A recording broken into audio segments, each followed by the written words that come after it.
الله من الشيطان الرجيم. بسم الله الرحمن الرحيم. الحمد لله رب العالمين، والصلاة والسلام على سيد الأنبياء والمرسلين. أما بعد، فقد قال الله تبارك وتعالى في كتابه المبين: وأمر أهلك بالصلاة واصطبر عليها لا نسألك رزقا نحن نرزقك والعاقبة للتقوى. صدق اللہ العظیم.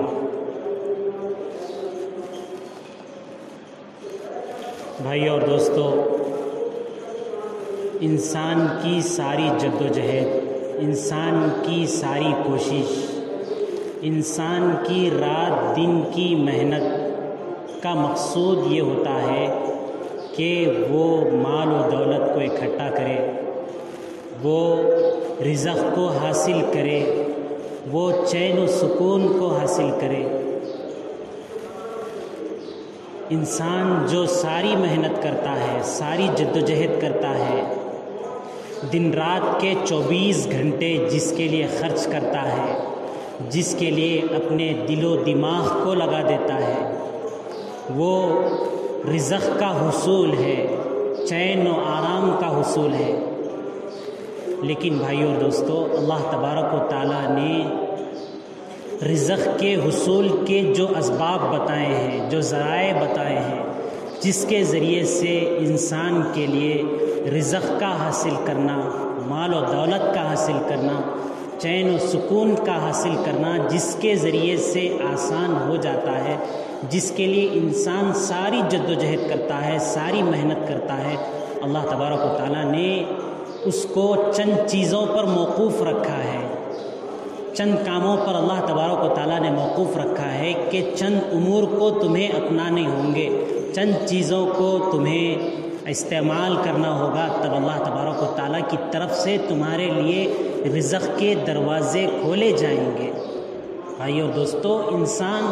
خواہ کتنی ہی محنت کر لے، کتنی ہی جد و جہد کر لے، کتنی ہی کوشش کر لے، اللہ تبارک و تعالیٰ کی طرف سے وہی آتا ہے جو اس کے لیے مقسوم ہے، اللہ تبارک و تعالیٰ کی طرف سے اس کے لیے طے کردہ ہے، اللہ نے جو اس کے لیے مقدر میں رکھا ہے. انسان تو بس اسباب کو اپناتا ہے، کوشش کرتا ہے، محنت کرتا ہے، جد و جہد کرتا ہے، اللہ کے پاس سے وہی آتا ہے جو اللہ تبارک و تعالیٰ نے اس کے لیے طے کر رکھا ہے، جو اس کے لیے مقدر کر رکھا ہے. اللہ تبارک و تعالیٰ نے ہر انسان کے لیے اس کا اپنا رزق اپنے پاس محفوظ کر رکھا ہے.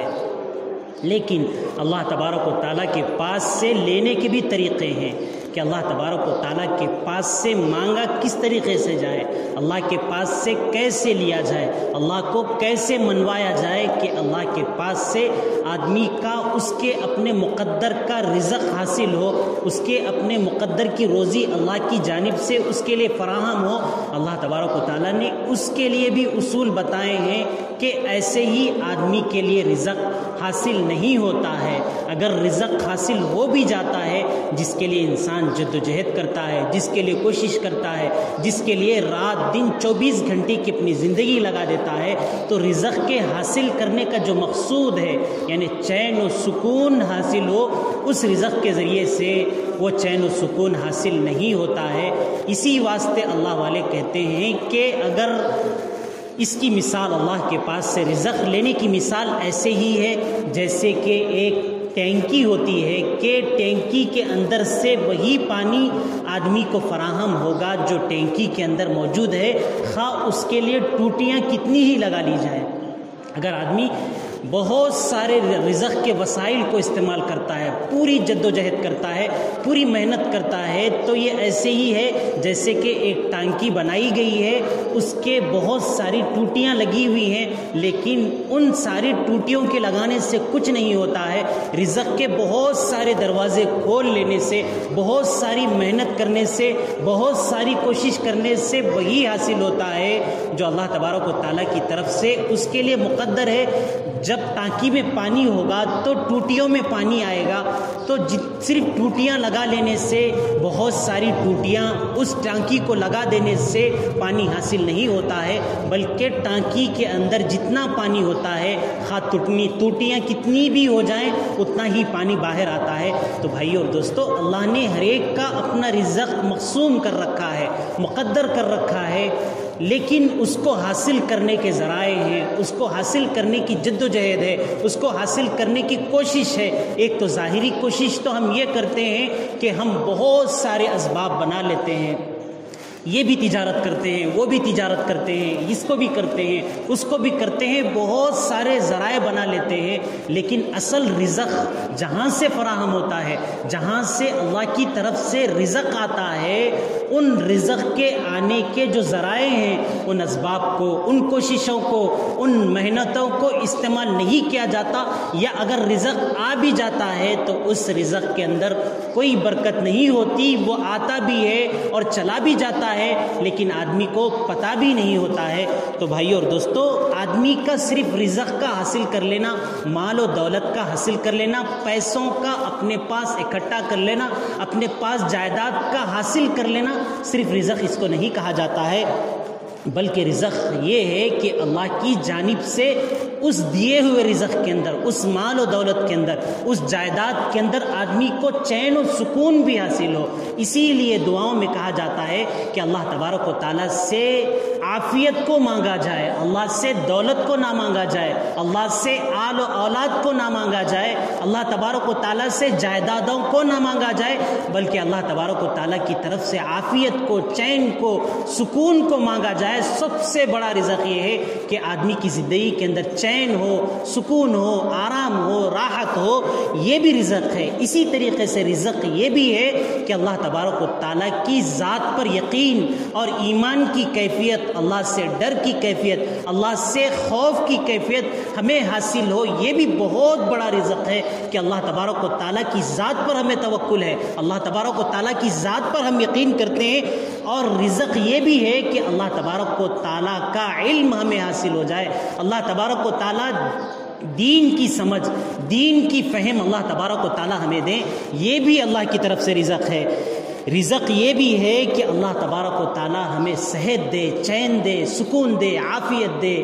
صرف مال کا حاصل ہو جانا، دولت کا حاصل ہو جانا، صرف جائیدادوں کا بنا لینا، یہ آدمی کا یہ رزق نہیں ہے، یہ آدمی کی سب کچھ محنت نہیں ہے، یہ دنیا کا سرمایہ نہیں ہے، بلکہ اللہ تبارک و تعالیٰ کی طرف سے رزق کی دولت کا مل جانا یہ بھی بہت بڑی دولت ہے۔ رزق یہ بھی ہے کہ آدمی کی اس کے ذریعے سے اس کی اپنی ضروریات جو وہ کما رہا ہے اس سے اپنی ضروریات بھی پوری ہوں۔ آدمی اگر کما بھی لیتا ہے لیکن اس کی طبیعت ایسی ہے کہ اس کمائے ہوئے مال و دولت کو، اس ثروت کو وہ استعمال نہیں کر سکتا ہے، تب بھی یہ رزق نہیں ہے۔ رزق یہ بھی ہے کہ نیک بیوی آدمی کو مل جائے، اچھی بیوی آدمی کو مل جائے، ورنہ اگر بیوی صحیح نہیں ملتی ہے تو پھر آدمی کی دولت، آدمی کا سرمایہ، آدمی کی جائیدادیں، یہ ساری کی ساری چیزیں کچھ بھی کام میں نہیں آتی ہیں۔ رزق یہ بھی ہے کہ آدمی کو نیک اور صالح اولاد عطا ہو، نافرمان اولاد عطا نہ ہو، جو بجائے اس کے کہ ماں باپ کے لیے چین و سکون کا ذریعہ ہو، وہ ماں باپ کے لیے پریشانی کا باعث بن جائیں۔ تو بھائی اور دوستو، صرف مال و دولت کا حاصل ہو جانا، پیسوں کا حاصل ہو جانا، جائیداد کا جمع کر لینا صرف یہ رزق نہیں ہے، بلکہ چین و سکون کا اس رزق کے ذریعے سے حاصل ہونا، صحت کا حاصل ہونا، آل و اولاد کا، ماں باپ کا فرمانبردار بننا، نیک بیوی کا عطا ہونا، اس مال کے ذریعے سے انسان کی اپنی ضروریات کی، اپنی حاجیات کی تکمیل ہونا۔ اسی طریقے سے آدمی کو اللہ پر ایمان اور یقین کی کیفیت اس کے ساتھ ساتھ اس رزق کے ساتھ مل جانا، اسی طریقے سے وہ علم مل جانا، وہ سمجھ مل جانا کہ جس کے ذریعے سے وہ اللہ اور اللہ کے رسول اللہ صلی اللہ علیہ وسلم کو پہچان سکے۔ یہ ساری چیزیں رزق میں داخل ہے۔ صرف مال حاصل حاصل ہو جائے، دولت حاصل ہو جائے، ثروت حاصل ہو جائے، جائیدادیں بن جائیں، یہ آدمی کو چین و سکون فراہم نہیں کر سکتی ہے۔ دنیا کے اندر بہت سارے لوگ ہیں جن کے پاس پراپرٹیاں بھی بہت ہیں، جائیدادیں بھی بہت ہیں، جن کے پاس آل و اولاد بھی بہت ہیں، جن کے پاس بیویاں بھی بہت ہیں، جن کے پاس سب کچھ ہونے کے باوجود ان کی زندگی میں چین و سکون نہیں ہے۔ بھائی اور دوستو، چین و سکون حاصل ہو جائے، اللہ تعالیٰ کی طرف سے انسان کو عافیت حاصل ہو جائے، یہ دراصل اللہ تبارک و تعالیٰ کی طرف سے رزق ہے۔ اللہ تبارک و تعالیٰ نے رزق کو حاصل کرنے کے دروازے بھی بتا دیے ہیں کہ آدمی رزق کو کیسے حاصل کرے، مال و دولت کو، ایسے مال و دولت کو کیسے حاصل کرے جس کے ذریعے سے اس کی زندگی کے اندر چین آئے، جس کے ذریعے سے اس کی زندگی کے اندر سکون آئے۔ اصل مقصود زندگی میں نہ تو مال و دولت ہے، نہ تو آل و اولاد ہے، نہ تو جائیدادیں ہیں، نہ تو بلڈنگیں ہیں، نہ تو آدمی کا اپنا سرمایہ ہے، نہ تو آدمی کی شہرت ہے، عزت ہے، بلکہ آدمی کو زندگی میں چین حاصل ہو جائے۔ ایسی اللہ تبارک و تعالیٰ سے دولت کا مطالبہ کرنا ہے، ایسی ثروت کا مطالبہ کرنا ہے، ایسی مال و جائیداد کا مطالبہ کرنا ہے، ایسی آل و اولاد کا مطالبہ کرنا ہے، ایسی بیویوں کا مطالبہ کرنا ہے۔ اللہ کی ذات سے ایسا یقین کو اللہ سے مانگنا ہے، اور اللہ تبارک و تعالیٰ سے ایسے علم کو مانگنا ہے جس علم کے ذریعے سے زندگی دنیا ہی کے اندر جنت کا گہوارہ بن جائے۔ بھائی اور دوستو، اس کے لیے چند چیزیں بتائی گئی ہیں جس کو اپنانا پڑے گا۔ سب سے پہلی چیز تو یہ ہے کہ اللہ تبارک و تعالیٰ کی فرما برداری کرنی ہوگی، اللہ کی اطاعت کرنی ہوگی، اللہ کے حکموں کو ماننا ہوگا، اللہ کے حکم سے روگردانی کر کے، اللہ کے حکم سے منہ موڑ کے، اللہ کے حکموں کی تکمیل کو نہ کر کے پھر اللہ تبارک و تعالیٰ سے اچھے رزق کا مطالبہ کریں، اس رزق کا مطالبہ کریں جس رزق کے ذریعے سے چین و سکون حاصل ہو، بالکل بھی حاصل نہیں ہو سکتا ہے۔ اسی لیے اللہ تبارک و تعالیٰ نے قرآن کریم کے اندر کہا ہے کہ اسلام کی دین کی جو بنیاد ہے، جس کے اوپر جو دین کی بنیاد ہے وہ نماز ہے، اس کے سلسلے میں اللہ تبارک و تعالیٰ کہتے ہیں کہ وَأْمُرْ أَهْلَكَ بِالصَّلَاةِ وَاسْتَبِرْ عَلَيْهَا، کہ آپ اپنے اہل و عیال کو نماز کا حکم دیجئے، وَاسْتَبِرْ عَلَيْهَا، اور خود بھی اس پر قائم رہیے۔ اللہ تبارک و تعالیٰ نے تو انسان کو یہ حکم دیا ہے، اللہ کہتے ہیں کہ نماز کو قائم کرو، تم میری عبادت کرو، میری اطاعت کرو، میری فرما برداری کرو۔ اللہ کہتے ہیں اس کے بعد لا نسألک رزقا، ہم نے تم کو دنیا میں اس لیے نہیں بھیجا ہے کہ دنیا کے اندر تم رزق کو اکٹھا کر کے، مال و جائیداد کو اکٹھا کر کے، پیسوں کو اکٹھا کر کے تم میرے پاس آ جاؤ۔ میں نے دنیا میں تمہیں اس لیے نہیں بھیجا ہے، میں تم سے ایسا مطالبہ نہیں کرتا ہوں۔ کسی کے پاس نوکر ہوتا ہے، غلام ہوتا ہے، تو آقا اس کو کھانا فراہم کرتا ہے، اس کے بدلے میں وہ اس کو پیسے کما کر دیتا ہے۔ اللہ تبارک و تعالیٰ کا ہمارے سے یہ مطالبہ نہیں ہے، اللہ تبارک و تعالیٰ ہم سے یہ نہیں چاہتے، نہ اللہ تبارک و تعالیٰ نے ہمیں اس لیے دنیا میں بھیجا ہے کہ صرف اور صرف رزق کی تلاش میں، مال و دولت کی تلاش میں، ثروت کی تلاش میں ہم کتنے بھی سرگرداں رہیں، کتنے بھی پریشان رہیں، لیکن واقعتاً زندگی کا جو سکون ہے، زندگی کا جو چین ہے، وہ اللہ تبارک و تعالیٰ کے حکموں کو پورا کرنے کے ذریعے سے ہوگا۔ اپنی آل و اولاد کو، اپنے گھرانے کو نمازوں پر قائم کرنے کے ذریعے سے ہوگا۔ اسی کو اللہ کہتے ہیں آپ اپنے اہل و عیال کو نماز کا حکم کیجئے، خود بھی اس پر قائم رہیے۔ لا نسألک رزقا، ہم آپ سے رزق کا مطالبہ نہیں کرتے، ہم نے کہیں پر بھی آپ سے نہیں یہ کہا ہے کہ آپ جائیے دن کے 24 گھنٹے، رات تو دن، صرف اور صرف رزق کے حاصل کرنے کے لیے، اس کی جد و جہد کے لیے، اس کو تلاش کرنے کے لیے اپنے آپ کو لگا دے۔ ہم نے نہیں کہا ہے نحن نرزقک، ہم ہی تم کو رزق دے رہے ہیں، ہم ہی آسمان سے پانی کو برساتے، ہم ہی یہ زمین سے غلے کو نکالتے۔ یہ رات و دن کا آنا، صبح شام کا ہونا، سورج کا نکلنا، چاند کا نکلنا، مہینوں کا بدلنا، موسم کا بدلنا، یہ ساری چیزیں اگر نہ ہو تو پھر آدمی کو رزق کہاں سے فراہم ہو؟ آدمی اپنی محنت کرتا ہے، اپنی جد و جہد کرتا ہے، لیکن اللہ سے روگردانی کرتے ہوئے، اللہ تبارک و تعالیٰ سے اپنے آپ کو موڑتے ہوئے، اللہ کہتے ہیں کہ اس طریقے سے رزق حاصل کرنے کے لیے میں نے تمہیں دنیا میں نہیں بھیجا ہے۔ نحن نرزقک، رزق ہم تم کو دینے والے ہم ہیں، رزق کا دینا ہمارے ہاتھ میں ہے۔ نبی کریم صلی اللہ علیہ وسلم نے حدیث کے اندر فرمایا انتم انما الدنیا خلقت لکم، کہ یہ جو دنیا ہے، یہ ساری کی ساری دنیا اللہ تبارک و تعالیٰ نے تمہارے نفع کے لیے، تمہارے فائدے کے لیے بنایا ہے، لیکن تم نے اپنے مقصد کو نہیں سمجھا۔ وَإِنَّمَا خُلِقْتُمْ لِلْآخِرَةِ، کہ تم کو اللہ تبارک و تعالیٰ نے آخرت کے لیے بنایا ہے۔ یہی وجہ ہے کہ انسان سے بڑھ کر، انسان سے زیادہ فضیلت کی حامل، انسان سے بڑھ کر، انسان سے زیادہ عزت و اکرام کی حامل دنیا کے اندر کوئی مخلوق نہیں ہے، کوئی مخلوق نہیں ہے۔ تو جب اللہ نے ساری مخلوق کو، سارے دنیا کے نظام کو، رات و دن کے ہونے کو، برسات کے ہونے کو،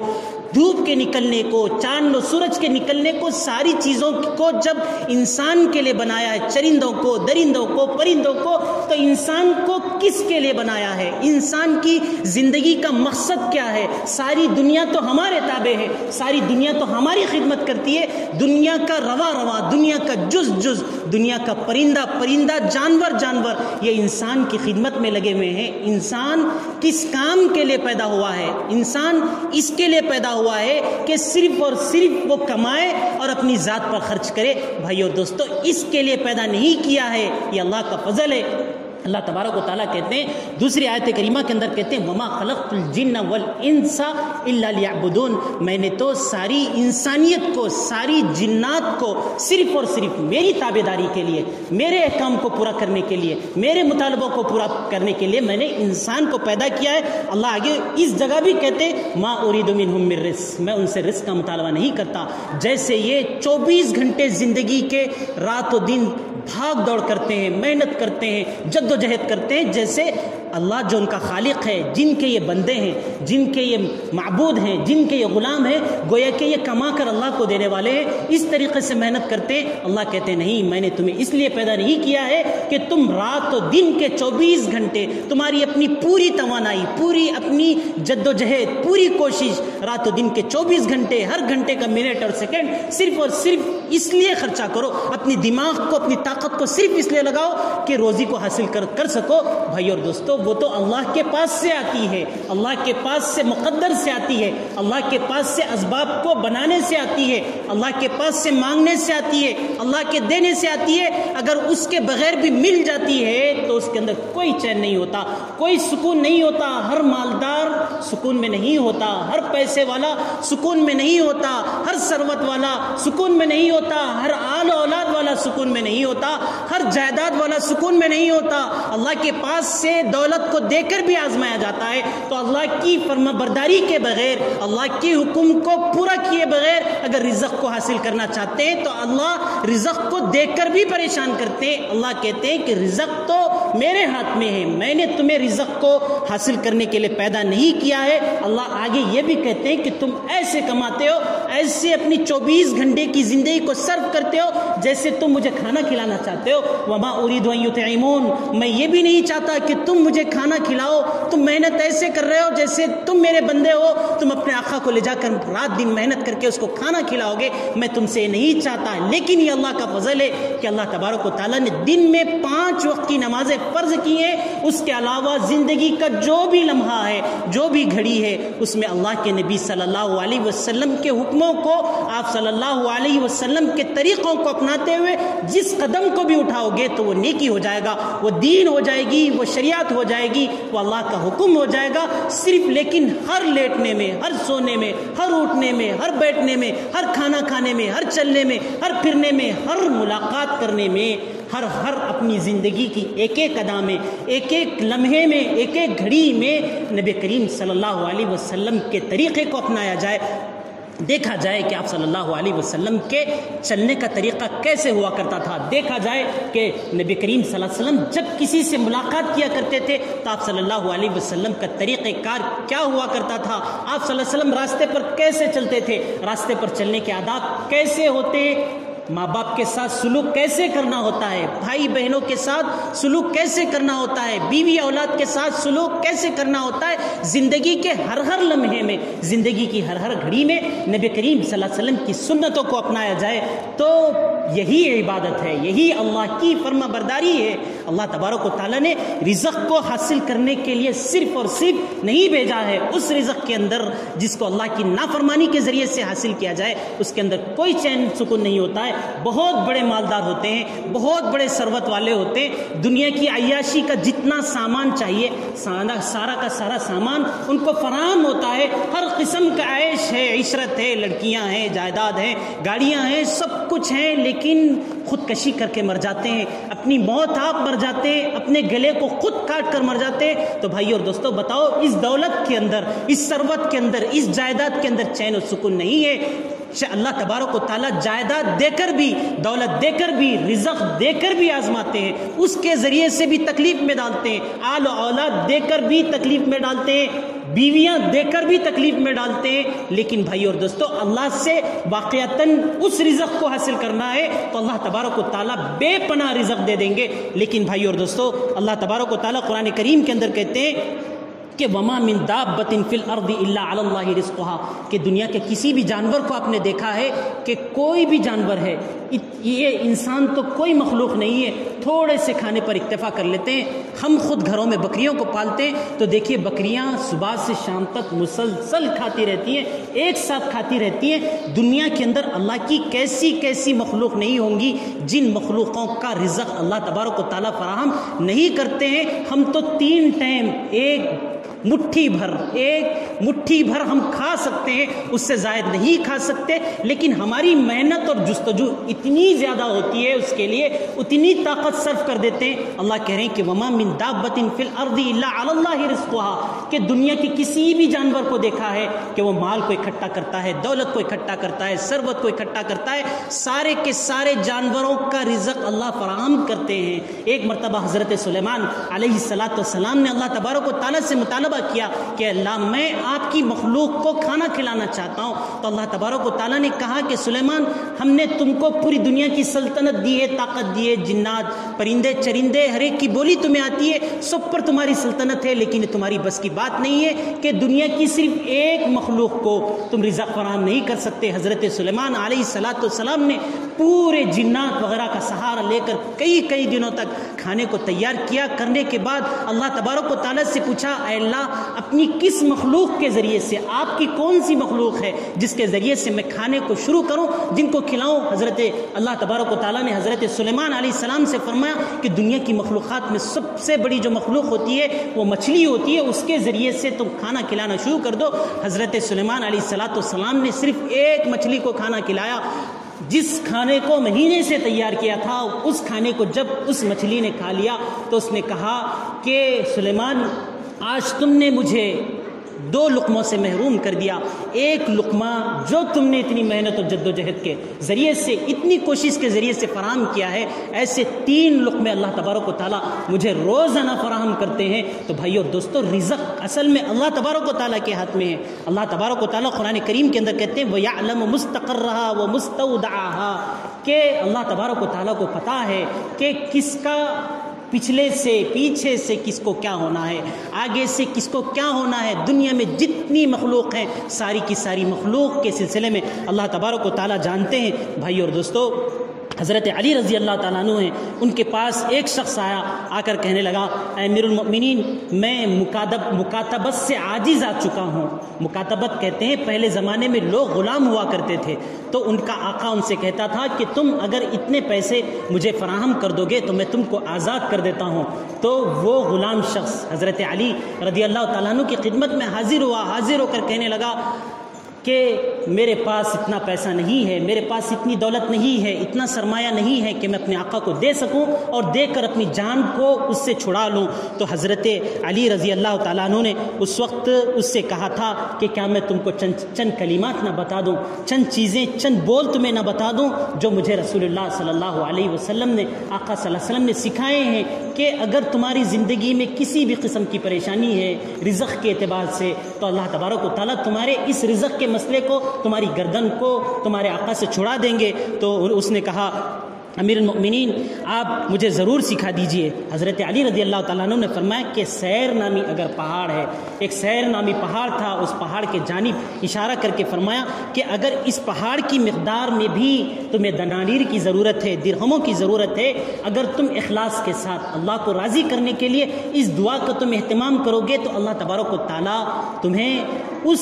پہاڑ کے برابر بھی دینار اللہ تبارک و تعالیٰ تمہارے پورے کر دیں گے۔ تو انہوں نے کہا ضرور سکھائیے، مجھے چاہیے۔ تو حضرت علی رضی اللہ تعالیٰ عنہ نے فرمایا اللہم اکفنی بحلالک عن حرامک واغننی بفضلک عمن سواک، کہ تم اللہ تبارک و تعالیٰ سے یہ دعا کیا کرو۔ یہ دعا ہے کہ اللہم اکفنی بحلالک عن حرامک، اے اللہ تیرے حرام سے چھڑا کر مجھے حلال رزق عطا فرما دیجئے، اور اپنے غیر سے ہاتھ پھیلانے سے، اپنے علاوہ غیر کے سامنے میں ہاتھ پھیلانے سے مجھے مستغنی کر دیجئے۔ تو بھائیو اور دوستو، یہ دعائیں ہیں جن کا سہارا لے کر ہم دنیا کے اندر چین کو حاصل کر سکتے ہیں، سکون کو حاصل کر سکتے ہیں۔ حضرت علی رضی اللہ تعالیٰ عنہ فرما رہے ہیں کہ تمہارے اوپر اگر ایک پہاڑ جو سیر نامی پہاڑ ہے، عرب کے اندر بڑے بڑے پہاڑ ہوتے ہیں، اس پہاڑ کی مقدار میں بھی اگر تمہارے اوپر قرضہ ہے تو اس دعا کا اگر تم اہتمام کرو گے، اللہم اکفنی بحلالک عن حرامک واغننی بفضلک عمن سواک، تو اللہ تبارک و تعالیٰ تمہاری ہر قسم کی ضروریات کو اللہ تبارک و تعالیٰ تمہیں فراہم کر دیں گے، تمہیں اتنا مالدار کر دیں گے کہ جس کے ذریعے سے تم اپنی گردن کو اپنی آقا سے چھڑا سکو۔ اسی طریقے سے نبی کریم صلی اللہ علیہ وسلم کی ایک اور دعا ہے اللہم انی اعوذ بک من الفقر، اے اللہ فقر و فاقہ سے میں تجھ سے پناہ چاہتا ہوں، والقلہ مال کی قلت سے، اسباب کی قلت سے، چیزوں کی کمی سے، والذلہ لوگوں کے سامنے میں رسوا ہونے سے، ذلیل ہونے سے، واعوذ بک من ان اظلم، اے اللہ میں اس سے بھی پناہ چاہتا ہوں کہ کوئی میرے اوپر ظلم کرے، او اظلم یا میں کسی پر ظلم کروں یا کوئی میرے اوپر ظلم کرے۔ بھائی اور دوستو، اس سے بھی بڑی کوئی دولت ہو سکتی ہے کہ اللہ سے مانگ رہے ہیں کہ اللہ ہمیں محتاجگی ہماری دور کر دیجئے، ہر قسم کی جو بھی کمی ہے، جو بھی کوتاہی ہے، اس کو ہم سے پورا کر دیجئے، اور ہم پر جس قسم کی بھی ذلت ہے اس ذلت کو اے اللہ دور کر دیجئے۔ اے اللہ میں کسی پر ظلم نہ کروں، کسی کے اندر تیری طاقت سے، تیری قدرت سے اتنی طاقت نہ ہو کہ وہ میرے اوپر ہاتھ اٹھا سکے۔ یہ اللہ تبارک و تعالیٰ سے مدد مانگی جا رہی ہے۔ تو بھائی اور دوستو، سب سے پہلی چیز اگر آدمی کو حلال رزق حاصل کرنا ہے، اللہ کی فرما برداری والا رزق حاصل کرنا ہے جس کے ذریعے سے اسے چین و سکون حاصل ہو، تو سب سے پہلی چیز تو یہ ہے کہ اللہ کے حکموں کو پورا کرنا ہوگا۔ بغیر اللہ رزق تو اللہ کے پاس سے آتا ہے، اللہ کو ناراض کر کے پھر رزق کو حاصل کریں گے تو حاصل ہو جائے گا، لیکن اس رزق کے ذریعے سے چین و سکون حاصل نہیں ہوگا۔ نمازوں کا خصوصاً اہتمام کرنا ہوگا۔ نماز کے سلسلے میں اللہ نے خصوصاً کہا ہے کہ ہم نے تمہیں نماز کے لیے بھیجا ہے، تمہیں رزق حاصل کرنے کے لیے نہیں بھیجا۔ دوسری چیز یہ ہے کہ دنیا کے اندر ایسے ہی بیٹھے رہنے سے رزق حاصل نہیں ہوتا ہے، کسی بھی کام کو، اسباب کو اختیار کرنا ہوگا۔ حضرت عمر رضی اللہ تعالیٰ عنہ اپنے دور مبارک میں جو بیکار بیٹھے ہوئے ہوتے تھے ان سے کہتے تھے، درے لے کر مارتے تھے، کہتے تھے آسمان سے سونا چاندی نہیں برستا ہے، کام کرنا ہوگا، پھر اللہ پر بھروسہ کرنا ہوگا تو اللہ تبارک و تعالیٰ تمہیں عطا کریں گے۔ اللہ قرآن کریم کے اندر کہتے ہیں وَهُوَ الَّذِي جَعَلَ لَكُمُ الْأَرْضَ ذَلُولًا، اللہ نے یہ ساری زمین تمہارے لیے پھیلا دی ہے، اس کے اندر اللہ تبارک و تعالیٰ نے طرح طرح کے رزق، طرح طرح کی چیزیں، طرح طرح کے کمانے کے ذرائع، سونے چاندی جواہرات، اللہ تبارک و تعالیٰ نے درخت، قیمتی چیزیں اللہ نے تمہارے لیے فراہم کر دی ہیں۔ فَامْشُوا فِي مَنَاكِبِهَا، اللہ کی بنائی ہوئی زمین کی پیٹھ پر چلو، وَكُلُوا مِن رِزْقِهِ، اللہ کے رزق کو اس زمین پر چل کر حاصل کرو، وَإِلَيْهِ النُّشُورُ، لیکن دیکھو رزق تو ضرور حاصل کرو لیکن اللہ کو بھولنا نہیں ہے، اللہ کے پاس جانا ہے۔ اس کے ساتھ ساتھ استغفار کا اہتمام کرنا ہے۔ آدمی کو اگر واقعتاً رزق حاصل کرنا ہے، حلال رزق حاصل کرنا ہے تو استغفار کی بڑی اہمیت ہے۔ استغفروا ربکم انہ کان غفارا، اللہ سے انسان گندا ہے، بندہ ہے، گناہ ہو جاتے ہیں، غلطیاں ہو جاتے ہیں، کوئی بھی اپنے آپ کو گناہ سے بری نہیں کہہ سکتا۔ آقا صلی اللہ علیہ وسلم دن میں 70 مرتبہ اللہ تبارک و تعالیٰ سے گناہوں کی بخشش طلب کیا کرتے تھے، حالانکہ آقا صلی اللہ علیہ وسلم بخشائے ہوئے تھے۔ نبی کریم صلی اللہ علیہ وسلم سے پوچھا گیا اے اللہ کے رسول اللہ صلی اللہ علیہ وسلم آپ تو بخشائے ہوئے ہیں، تو نبی کریم صلی اللہ علیہ وسلم نے فرمایا کہ افلا اکون عبدا شکورا، کہ میں اللہ کا شکر اس بات پر ادا نہ کروں کہ اللہ نے تو مجھے بخشائے ہوئے بنا دیا ہے۔ تو بھائیو اور دوستو، استغفار کی کثرت کرنا ہے۔ حضرت نوح علیہ السلام سے اللہ نے مخاطب کر کے کہا تھا کہ اگر تم دنیا کے اندر رزق کو حاصل کرنا ہو، اللہ تبارک و تعالیٰ تم پر بے انتہا بارش برسائیں، اللہ تبارک و تعالیٰ مال و دولت کے ذریعے سے، بچوں کے ذریعے سے تمہاری مدد کرے، تمہارے لیے جنتیں بنائے، باغیچے بنائے اور تمہارے لیے نہریں جاری کر دے، تو اللہ تبارک و تعالیٰ کہتے ہیں کہ تم اللہ سے مغفرت طلب کرو، استغفر اللہ ربی من کل ذنب واتوب الیہ، سبحان اللہ، الحمدللہ، ولا الہ الا اللہ، واللہ اکبر، لا الہ الا اللہ. اور اسی طریقے سے استغفر اللہ آدمی کو اس کا اہتمام کرنا چاہیے بحیثیت مسلمان ہونے کے. دن و شام صبح صبح تسبیح لے کر صبح میں 33 مرتبہ سبحان اللہ، الحمدللہ، اللہ اکبر، لا الہ الا اللہ، اور اسی طریقے سے استغفر اللہ ربی من کل ذنب واتوب الیہ آدمی کو زندگی کا معمول بنانا چاہیے. زندگی کے اندر چین آتا ہے، سکون آتا ہے. اگرچہ ہمیں دنیا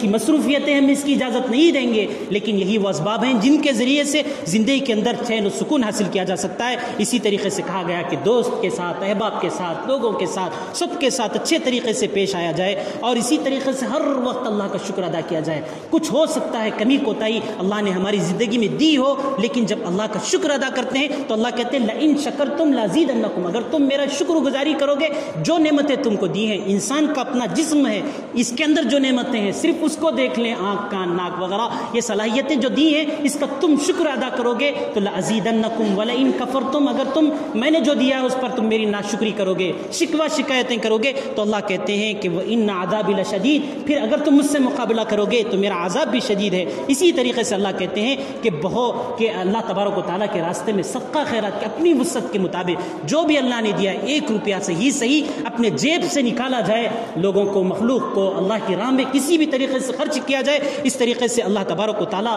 رزق کو وسیع کرتے ہیں. اللہ قرآن کریم میں کہتے ہیں ان ربی یبسط الرزق لمن یشاء، میرا رب ہی تو ہے جو لوگوں کو رزق وسیع کرتا ہے، من عبادہ، اپنے بندوں میں سے، ویقدر لہ، جس کو چاہتا ہے اللہ تبارک و تعالیٰ رزق کو تنگ کر دیتے ہیں. وما انفقتم من شیء، کوئی بھی چیز خرچہ کرو گے، یخلفہ، اللہ تبارک و تعالیٰ کہتے ہیں